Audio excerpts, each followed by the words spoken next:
சோம்பர் இருப்பது சுத்த வெளியிலே, சோம்பர் கிடப்பதும் சுத்த வெளியிலே. சோம்பர் உணர்வு சுருதி முடிந்திட, சோம்பர் கண்டார் அச்சுறுதிக்கண் தூக்கமே.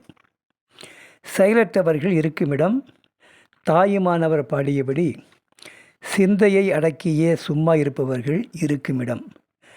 தூய பரவெளியாகிய சிவவெளியிலே அவர்கள் செயலற்று சிந்தையை அடக்கி சும்மா கிடப்பதும் அந்த தூயதான பரவெளியிலேயே ஆகும்.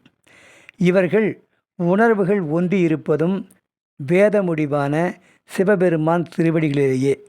இப்படி செயலற்று நிற்கும் சித்தர்கள் அவர்கள் சோம்பர்கள்.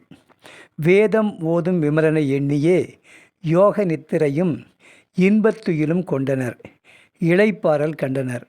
சுருதினா வேதம், தூக்கம் யோக நித்திரை, இன்பத்துயில் சித்தர்கள் தம்மை மறந்து பரவெளியிலேயே இருப்பர், கிடப்பர், உணர்வர், உறங்குவர் என்பதாகும். இது யோக நிலை, சமாதி அனுபவம்.